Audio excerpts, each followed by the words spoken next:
80% contained, but still not under control. The wildfire on Scioto Road in Unicoi County kept crews very busy over the weekend, and it's still being closely watched today. Here are some pictures of what they're calling a controlled burnout that was done yesterday to keep the fire contained.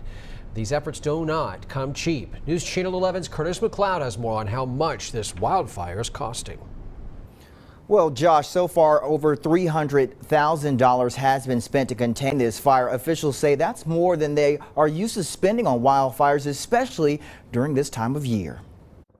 By air and by land, crews have been working relentlessly over the past 6 days to contain a raging wildfire on Scioto Road. This is pretty unusual fire behavior this time of year. Forest officials are blaming the dry, humid weather for the continuous spread of the fire.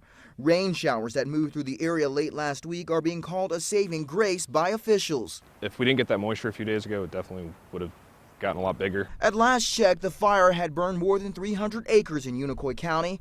Leslie Morgan, a ranger with the Cherokee National Forest, says so far it's cost about $300,000 and took nearly 100 firefighters to keep this wildfire contained. It's not just a matter of getting out there and throwing some water on the ground. It's a very tactical process that we go through. Part of that process included using a helicopter with a special ignition device for a controlled burnout on Sunday. Resources from neighboring communities and regions were brought in to help curtail travel costs. Ranger Morgan says most of the money spent on this wildfire will come from a regional fund and shouldn't have a direct impact on their day-to-day operation. I'm watching everything that's being spent and making sure that, we're not extravagant on things. So we're keeping an eye on the budget for sure.